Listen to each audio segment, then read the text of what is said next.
Hello, and welcome to another episode of Set Lusting Bruce, a podcast all about Bruce Springsteen, his music, and mostly his fans. I'm your host, Jesse Jackson, and I am thrilled to have a new Bruce Bud. This is someone I haven't got to visit with very much, and I'm excited to get to know him. Bruce Bud, please introduce yourself. James Ryder. I'm right here in Dallas. Hey, James. Yeah, it's kind of funny that we're recording this over the miracle of the internet, but we're actually pretty close to each other. I'm in the Louisville area and you're somewhere close, aren't you? Yeah, I'm in Plano. Okay, very nice. So, thrilled you're on the show. I appreciate it. So, James, start out. Tell us a little bit about your Bruce background. How did you find Bruce, and your Bruce journey, so to speak? Okay, well, this is how far back it goes for me. I realized a while ago in about 1975 or 1976, when I was about 6 or 7 years old, the very first song that young child, really not into pop music or anything, the very first song I can ever remember catching my attention was Manfred Mann's Earth Band singing "Blinded by the Light." Okay. And I remember very distinctly, being in a Montgomery Wards in Hampton, Virginia with my mom, and they had this giant wall of 45 records for sale. Yes. And I remember pulling a copy of that off the rack and taking it to my mom and asking her to buy it for me. Of course, she didn't, because she was a responsible parent, and they I was 6 years old, and they had beards, which probably meant they were on drugs or something. So Yes. I ended up getting a Read Along with Spider-Man record instead.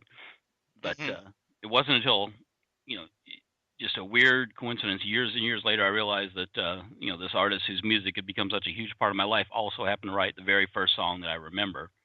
And it was, I think in high school, I bought a copy of Greetings from Asbury Park and saw that song on there, and listened to it, and I was like, wow, this is so much better than the Manfred Mann version.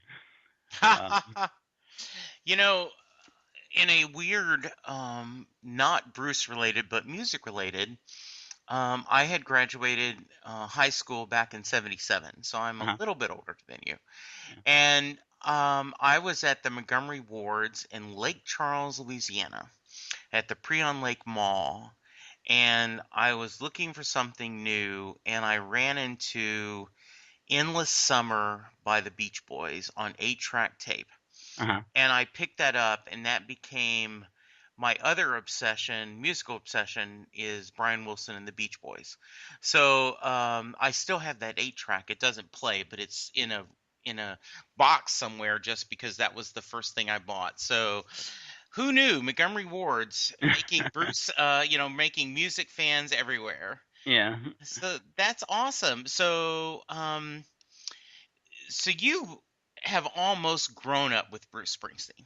Yeah, I really started listening to him, and probably I'd heard of him a little bit in the early '80s. There was Hungry Heart, and I remember when MTV first came out, there was a video for Rosalita that had him in some bar where all these women were just swarming all over him, Yes. and they played that in super heavy rotation. And um, but it wasn't until Born in the USA came out that I really got into him. It was when I was in eighth or ninth grade. About that time, hair bands were the big thing. Everybody Right. Def Leppard or Motley Crue or Van Halen or Rush, and none of that really appealed to me. I remember going out and buying a cassette of Def Leppard's Pyromania, because every kid my age had it, and I brought home, and I just remember just trying my best to like it, and just shaking my head around and trying to rock out to it, and then there's a little voice in the back of my head saying, I don't know if this is working. you know and Yeah. you know the hiss at the beginning was okay, but once the music started, it really kind of went downhill. um so one day I come home from school and turn on MTV, and they've got Dancing in the Dark Yeah. playing.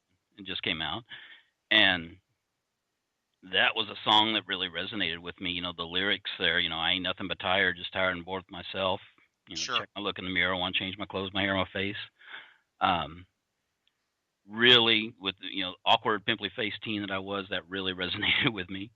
Um, Yeah, and the I think a lot of times serious Bruce funds kind of we throw away the greatness of Born in the USA, that album, because the songs have been so overplayed.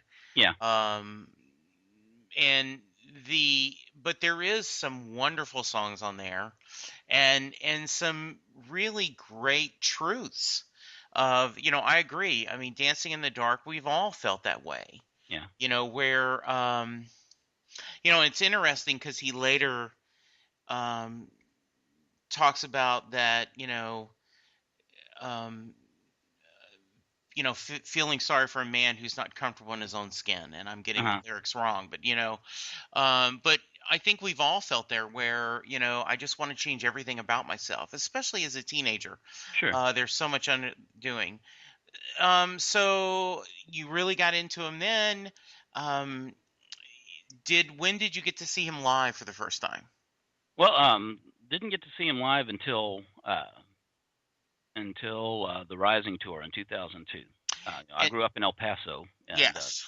if you check the tour shirts from that era, there weren't a lot of stops there. And you uh, know James, I have the same story, and I think that's how we originally connected via uh the Facebook page. As you talked about, the Rising was your first tour too. We without knowing, we were both in the same building for that yeah, Dallas show. He had been, I had lived in Dallas since '86, but mhm, it just never worked out that I could see him perform. There was always, I had a young son, husband duties, work sure. duties, and I'd never seen him. And so, do you have any specific memories of that tour, that show? The biggest thing I remember that impressed me was I think Patty's voice. Yeah. Oddly enough, just there's a I want to say it was Into the Fire. There's a song where she was just vocalizing at the beginning of the Hmm. song, and the way it just filled the stadium Yeah. just just impressed the heck out of me. That was the big takeaway from that show. Hmm. Yeah. It was a great show. The Mhm. Rising, we just did an episode where Colleen and I talked about that album and the Sure. how wonderful it was. So that is, I guess you could argue, any first Bruce show is a great Bruce show, but there is something really beautiful about seeing him on the Rising. Mhm. How many times have you seen him since? Well, I was tallying it up this morning. I've seen him 5 times, so I'm pretty, you know, you know, a pretty small number for a Bruce fan. I think you've seen all the shows I've seen, but Yeah. And it is, that's actually, it is weird that there are, he has such a following mhm, that, I can count the number on my hands, the number of people I've seen multiple times. I think maybe Billy Joel 3 or 4 times, mhm. just when they come, I'm going to go see them. And a lot of times artists, you just go, yeah, I've seen him and I don't need to see him again. But with Bruce, you really, since every show is different, you want to see the different shows.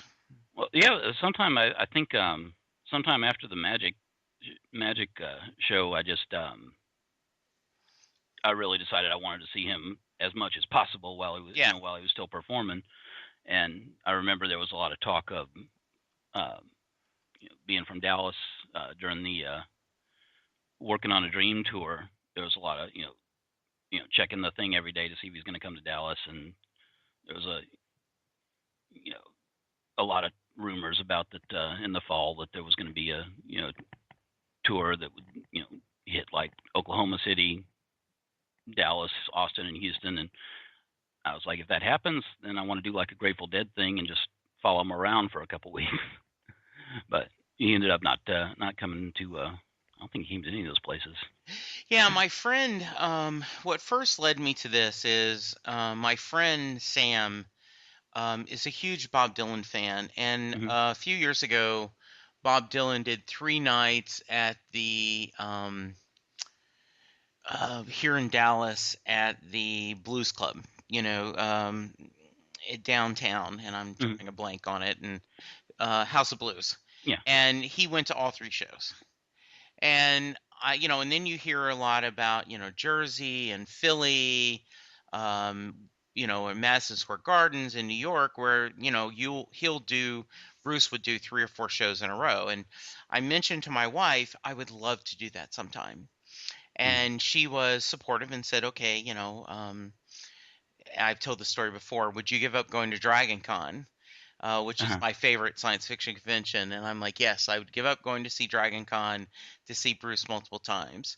And I was lucky enough in 2014, I saw him three times. I saw him in Dallas, the free show. I don't know if you went to the NCAA tournament show that was downtown. Uh, Yeah, absolutely. yeah, that That was was, an amazing day. yeah, we got to talk a little bit about that next. Then I went to Nashville. I drove to Nashville, and then I went to see him in Houston. So, I think, James, the next time he tours, you and I may have to carpool, and you know, That would be awesome. and that way we could do a live show in the car, and we could listen, and that'd be a lot of fun. Mhm. So, um, I've talked about this a little bit when I was not gonna miss this free show in Dallas. Mhm. I had already had tickets to Nashville and I'd already had tickets to Houston when they announced this, and that would get me up to 10 shows, Mhm. double digits. Certainly not a record, but I felt like, okay, a little pride. I've at least hit double digits. And I have to tell you, that Dallas show, it was a little bit cold, a little bit rainy, Mhm. and it was a little hit centric set list, a little under 3 hours. But I tell you, I've never seen him interact with the crowd so much. Uh-huh. So many, young people and teenagers out there enjoying the show. I think it was something pretty special. Don't you agree? Yeah, absolutely. And it was such a great experience because I never thought that I would, I was about 20 feet from the stage, and I never thought that I would be Nice. like in the pit at a Bruce Springsteen show. Right. Every other show before that, I'd had a seat somewhere, and Hmm. I kind of made a decision that if he ever went on tour again, I wanted to try and get in the pit, which that's a 2 day commitment of Yeah. camping out somewhere and um, getting a lottery ticket and doing all that business. Yeah. And I kind of made a decision I wanted to try and do that, and then they announced the show in Dallas, and it just happened to I got up that morning on Sunday and walked down, you know got to downtown Dallas about 10 a.m. It was freezing out, Yeah. and there was maybe a couple hundred people. We were all standing under that bridge. Yes. Yeah, I I was there probably with you. Yes. We yeah, probably saw each other, right? probably yeah we might have talked to you. It was Yeah. a lot of people that day, um, but I went by myself because I really couldn't find anybody else that wanted to get up on Sunday morning and go stand in the weather for Right. 13 hours to go see Bruce. So, and I kind of told people that a few people had kind of expressed some mild interest in going with me, and I kind of said, I'm going to be like Shane on The Walking Dead. When the gate opens, I'm making a beeline for the stage, and if you can't keep up, I'll shoot you in the kneecap and leave you for dead. You know? So nobody wanted to make that kind of commitment. So I'm there by myself, and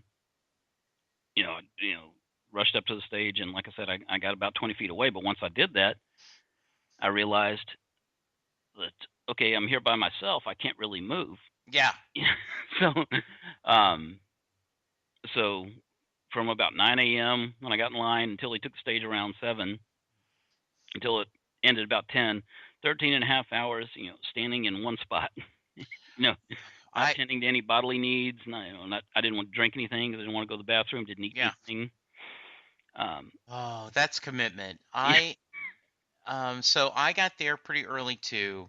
Hmm. We were worried that, it being a free show, I was concerned about the crowd. Hmm. And my friend Sam, that I just mentioned, is elbows on the stage kind of guy. Hmm. He wants to be in the pit every chance he gets. And so we got there early, got in, and um, listened a little bit to the opening acts, and I learned very quickly that my fat old body cannot handle standing that much. So I left. I stood for Pat Green, Mhm. which was a good job. I mean, he was good. I was a little disappointed that Bruce didn't have him come on and just sing a chorus with him, because Pat was talking about how cool it was that he was opening for Bruce Springsteen. Mhm. And I told my buddy Sam, I said, look, I just can't do this. So you're going to be okay? He says, yeah, I'm fine. So I went back, sat near the sound booth for, oh, I'm drawing a blank on the band beforehand. Uh, Fun. yeah, fun. That was it. I keep wanting to say, faith or something, but yeah. I got a thing. I got a Diet Coke, a thing of curly fries. I sat with my back hitting the cage of the sound booth. Um, Watched the show, and then when Bruce came on, I stood back and talked to a couple of guys who had come just for the tournament and had Mhm. never seen him, and enjoyed the heck out of the show. Um, but yes, I had to use the bio break and get something to eat and drink. So that is dedication above and beyond. I'm sure once he finished Thunder Road, you were like, okay, where is the bathroom and where can I get something to drink? Well, it's kind of odd because, like I said, just I was soaked to the bone and freezing Yeah. and just couldn't feel anything below my neck and just completely miserable right up to the moment his show started, and then for those 3 hours, like completely forgot about any of that. It was. I have heard that so many times. And, Colleen talked about it that, she sees the band, Mhm. going that 3 hours and just giving so much energy. And she's like, hey, if they can do it, I can do it. So that is great. Mhm. That's a super story. So um, is there any specific albums or songs that mean a great deal to you? Something you kind of use as maybe a personal mantra or help you get through tough times? Well, there's probably been a couple times in my life that were particularly difficult that where his music has really helped me. Um, I mentioned already being a teenager. Yes. Um, like a lot of people, I had a difficult time then. Didn't have a lot of friends. I didn't have the greatest situation going on at home, and it sounds weird to say, but Bruce Springsteen was probably my best friend from like age 14 to 18, Yeah. and the albums, you know, Born to Run and Darkness, especially where you have all these songs about going through a struggle and rising and transcending and all that. Those two albums really stand out for me. Yeah. Um, Songs like Badlands, just played that in a loop over and over again. Um, Promised Land is a huge song for me. Yeah. Um, Adam Raised a Cain, Mm-hmm. those are um, just songs that have just a lot of resonance for me. Yeah. Uh, a big one is off the Nebraska album. There's My Father's House, which is just a really short Yeah. song about. So why that? What about that song specifically uh, gives you, means is something special to you? Well, it's a song about talking about your father. This place where you're drawn to, but you don't really belong. Yeah. It's you're ambivalent about and whatnot. It's the lyrics in there. My father's house shines hard and bright, stands like a beacon, calling me in the night, calling me so cold and alone, Yeah. shining across this dark highway where our sins lie unatoned. It's a great song, Yeah. and it just has a lot of personal resonance for me. Oh, anything you want to share? I don't want to get too personal, but that's kind of what we're about here, Yeah. is sharing our hopes and dreams and Mhm. pains. Anything you want to share on that? Well, just I get I don't think it's too unusual. He talks a lot about having a difficult relationship with Yeah. his father, and that certainly was the case for me as well.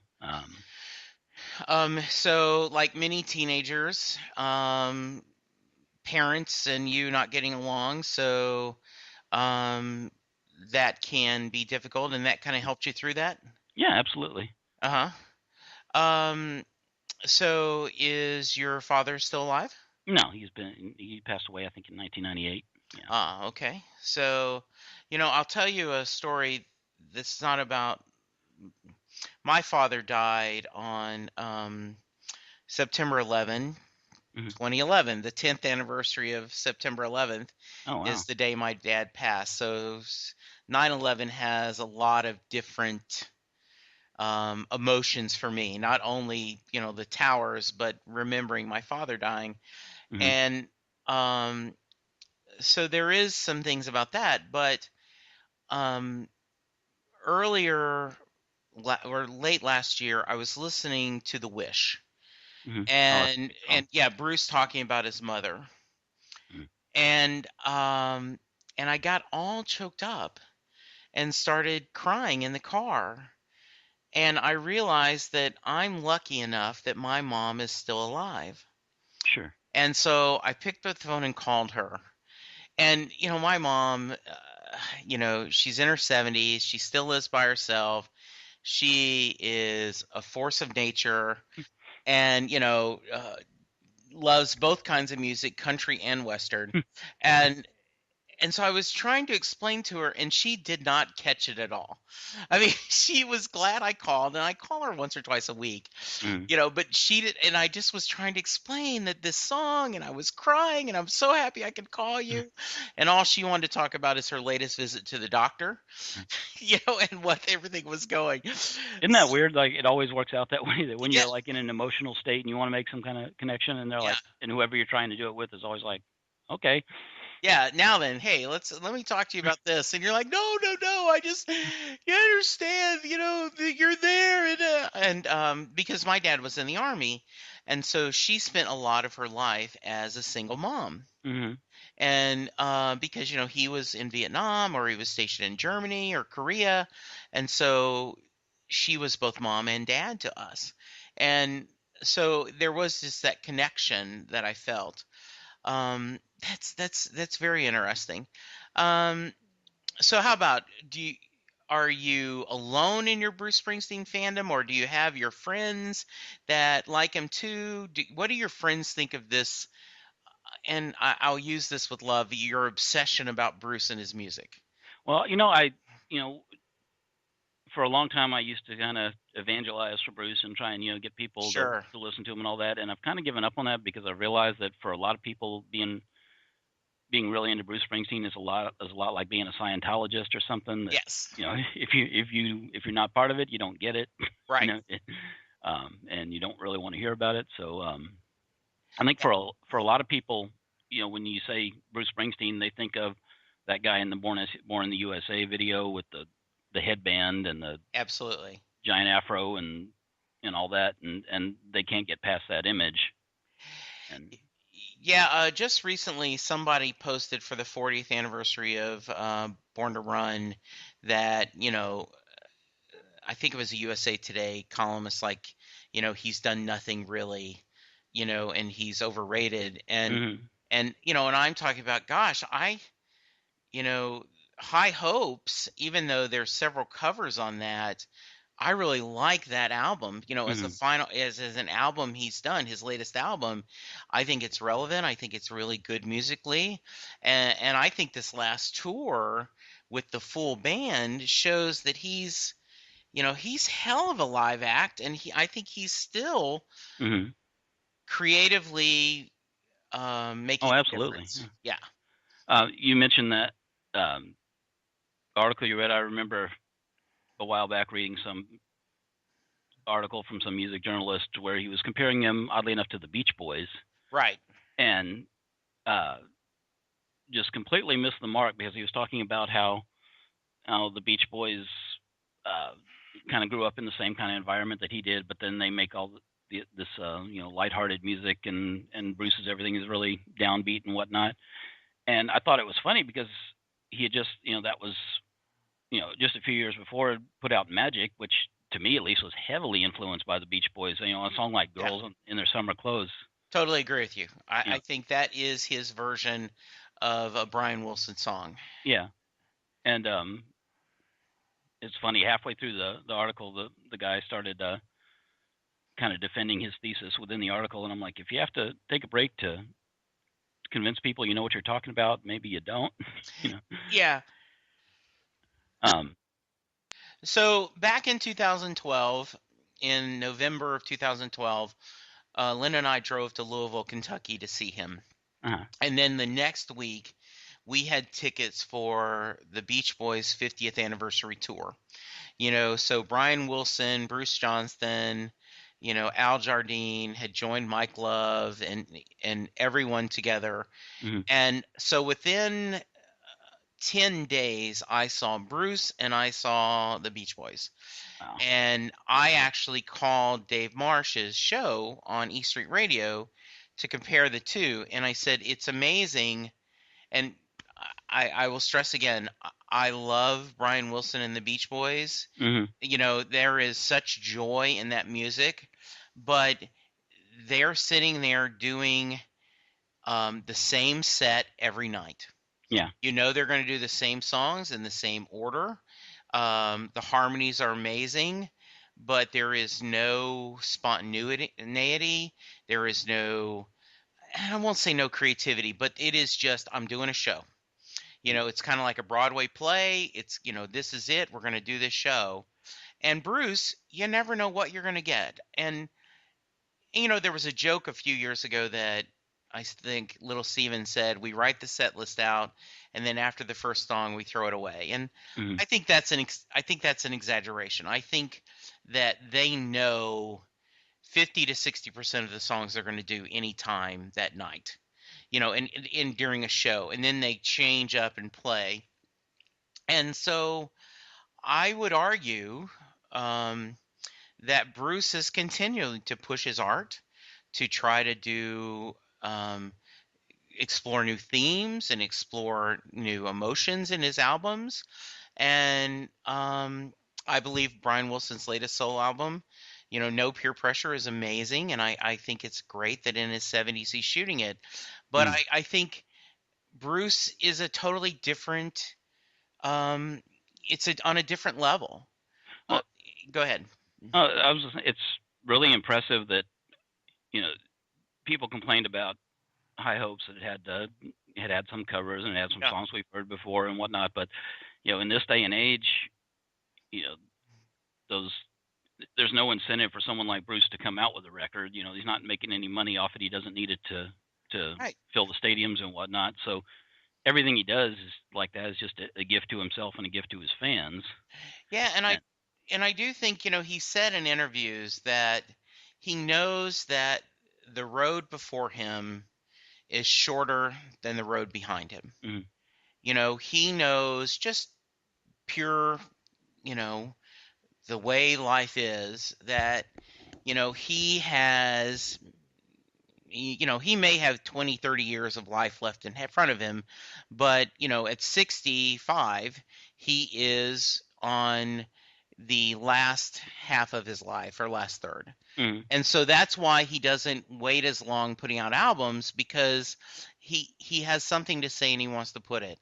I love This Is Your Sword. uh-huh. I just think it's so spiritual and beautiful.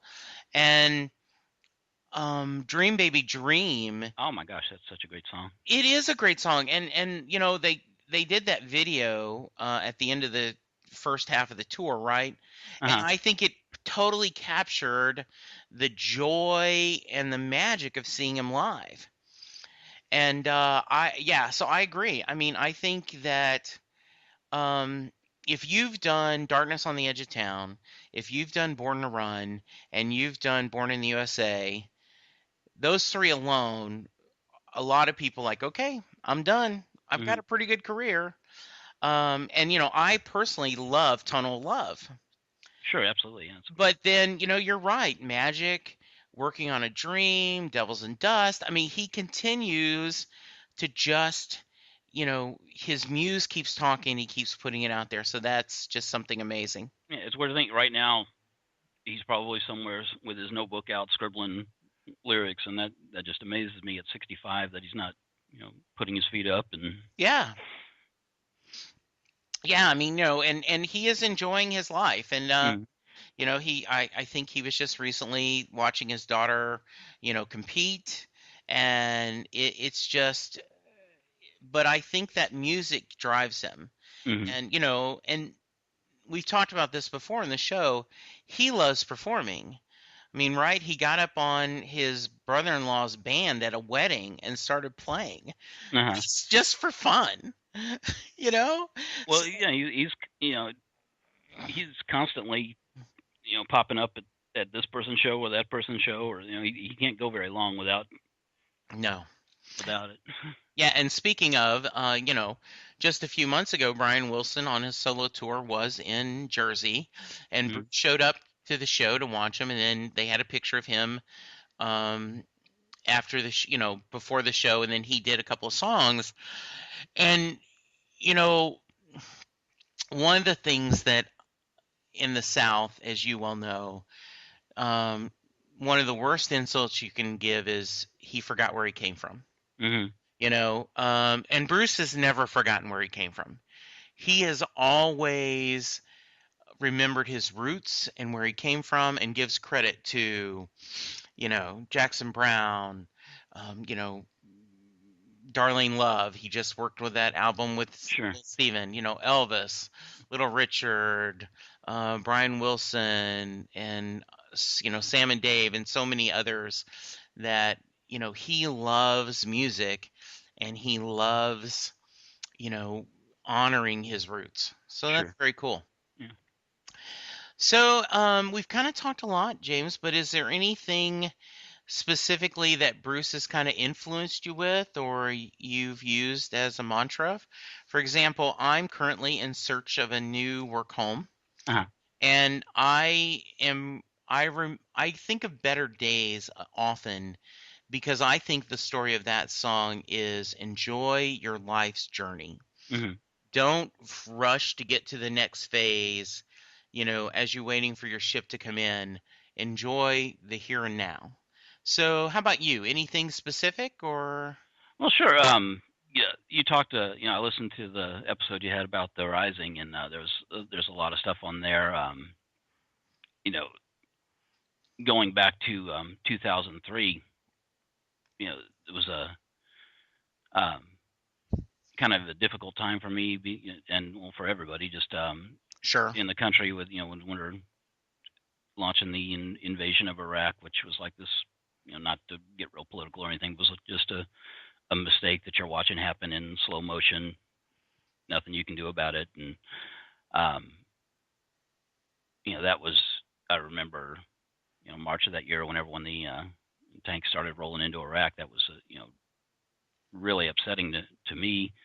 And Right. on top of that, about the same time, on a personal level, my son was diagnosed with autism about the same time, Oh, okay. which is something that was just really devastating. And there were a lot of songs off the Rising, and one song that really stands out, "Land of Hope and Dreams." That's such an amazing song, and that's something that I listened to just over and over again during that time period. Yeah. Um, You know, um, I've told this story before, but my son had a rough freshman year of college. A mhm, lot of things going on, and I was driving him back in January after he'd finished his first semester, and he was pretty depressed. He was feeling the weight of it, and I was telling him, "Look, your mom and I believe in you. We know things can turn around." And I played Love and Hope, Land of Hope and Dreams. mhm, If I had to pick a favorite song of Bruce Springsteen, that probably would be it. And that would be tough, but I just love that song. mhm. I love, when my friend Rick died, I quoted it at his funeral. And when my dad died, I quoted it at his funeral. Oh wow. Um, and I've said, I was lucky enough to do Be the Boss on E Street Radio in April, and I said, and I hope many years from now, my son will quote Land of Hope and Dreams at my funeral.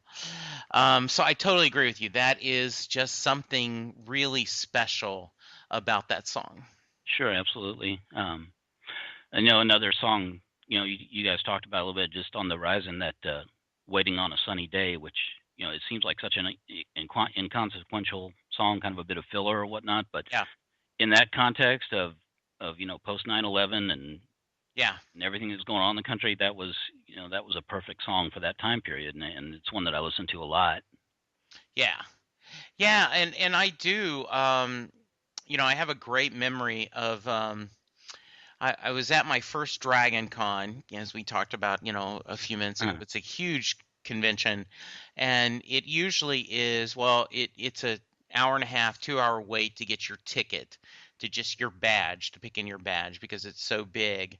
And so, I had my MP3 player, and I'm listening to a lot of Bruce, and Waiting on a Sunny Day comes on, and it's such an upbeat song, and I'm kind of walking in the line, dancing, and I know people are looking like, what is wrong with this weird fat guy? So, yeah, absolutely perfect. uh, So, how old is your son? he is 14 now. Oh, very nice. And how's he doing? He's doing pretty well. He's nonverbal, and Mhm. but he's doing as best as he can, and he's a great kid, and My, everybody knows him, loves him. yeah, I have one of my best friends son is autistic, and he just graduated from high school, and they're working with him. He's on a program, and I know the struggles and the joys that are given with that. Mhm. So I know I join all Bruce Buds, sending you good thoughts and prayers, that you enjoy this journey. And I know it's filled with at time pain, but I know it also there can be a lot of joy in that, right? Sure, absolutely. Yeah. Oh, great. I'm so glad you shared that. So we're hoping that 2016 will bring us more live shows. Um, is there anything special when you get to see him? Because you and I are going to be in the car together. Um, that you want to hear him perform live? Do you have a wish list? Well, yeah, the show in Kansas City that I think we both saw, um, Yes. there were a lot of songs on there that, excuse me, there were a lot of songs on there that on that set that was at the time was I walked out of there thinking that was a perfect show because he did Yes. Land of Hope and Dreams, he did Incident, and there were a couple other songs I really wanted to hear. Mm-hmm. So right now, the songs I really would like to hear, one of them would be "Living Proof," which is Ooh, that'd be nice. Yes. that's a great song. And song that I don't know if too many people like, but I love is "Real World" off Human Touch. Ooh, And nice. he never does it. He never does it with the full band. If he plays it, he plays a real slowed down Yeah. acoustic version or piano version of it. But I'd love to hear like a full band of that song. Mm. And to go way back, one song of his that I really love and listen to a lot is "Santa Ana," and Ooh, nice. they would have to fire up the teleprompter for that one, I'm pretty sure, but I would love to hear it. Oh, that is a good choice. Yeah, I've been lucky enough to hear Land of Hope and Dreams, and I was really glad that I got to hear it after it had meant a lot to me, after my Uh-huh. son's situation and after I had spoke at the funerals. So, really special. I would love Better Days, Oh yeah, and then of course the real obscure, The Wish or The Promise, just The something that, Promise would be awesome. Yeah. yeah, that you go, that's really, really hard. Did you go see him in Houston? No, I didn't. I kind of made plans because they announced the Houston show before they did the one in Dallas, Right. and I remember looking at the venue, and I'm gonna date myself here because I remember the venue sounded like it was the Starplex here in Dallas, which hasn't been the Starplex in 20 years. I don't know what they But call it. I still call it the Starplex. So you and I are right there. I And, understand. Yes. and I remember thinking that was a really odd venue for a Bruce Springsteen concert because, Yeah. and I was like, I don't know if that's going to be good or not. But so it'd be interesting to hear Yeah. what you thought of that. Or, It was a very different. It looks just like, I guess it's Smirnoff Center, but yeah, it looks like the Starplex Center. There we had seats. We did not have things on the line, the lawn. I'm too old and my back gives me too much problems. If I sit without, putting my back against the support, sure. it starts hurting. And so we had seats, and um, there was a small pit, but enough for the people who wanted a pit had it. Hmm. Yeah, it was a really good show. I was a little bitter. I am not a huge fan of seeds. Uh-huh. Every time he plays Houston, he does seeds because it says Houston Town Sure. in it, and he was going to do something from, I don't remember what, but on the set list it showed he was going to do something like Into the Fire, or Frankie. I think he was going to do Frankie Fell in Love Mm. to open, and instead he ended up doing that. And I'm like, wait a minute, no, that's a bad trade, Bruce.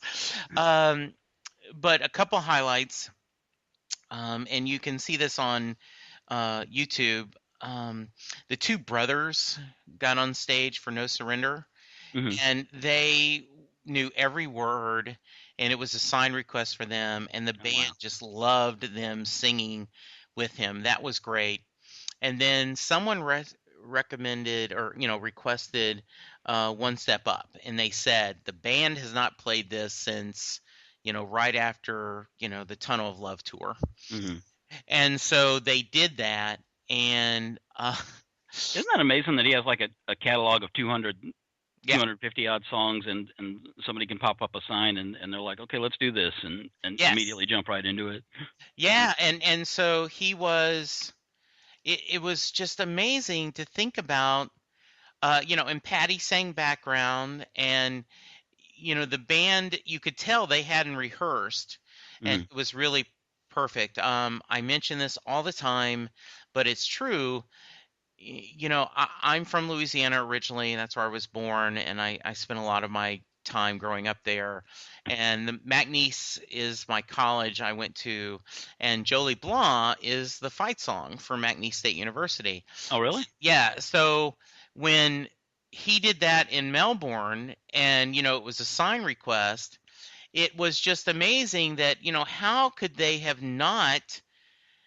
I don't believe they haven't practiced that because they were so awesome on it. Uh-huh. But they are really good at what they do. And yeah, you're right. It's just you sit there going, what? Wow, how could they do this? So, um, Mm.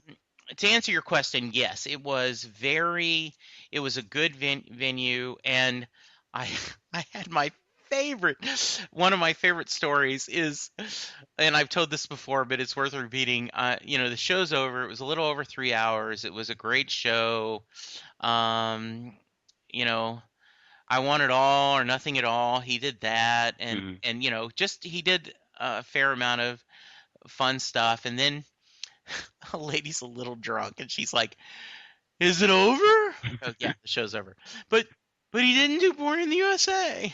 Yeah, he doesn't do Born in the USA a lot. But it's his biggest hit. And so that was really funny. So Yeah. yeah. Well, good. So I like your choices. I think that sounds great. James, thank you so much for being with us. I hope you had fun. This has been awesome. I really appreciate it. Yes, and we will have to meet in person and continue this discussion. Absolutely. Yeah, so James, if anyone wants to get in touch with you, how can they reach you? The easiest way would probably be on Twitter. It's just at Riderculous. It's real easy to remember. But Okay, very nice. I appreciate you being on the show so much, and thank you. Um, Now I'm going to quote Kevin Pollak: "Sit there uncomfortably while I finish up the show." Uh, If you want to be on the podcast and talk about Bruce and all that implies, please send us an email at setlustingbruce@gmail.com. It's painless, isn't it, James? Absolutely. Okay. Mhm. We have a Facebook page, so please check that out. We would also appreciate you going to iTunes to rate and review us. This helps us get new listeners. But for now, I'm going to thank James, and I'm going to close this with Mama always told me not to look into the eyes of the sun, but Mama, that's where the fun is. Thanks. Thank you. You guys have a great day, and we'll talk to you soon. Bye.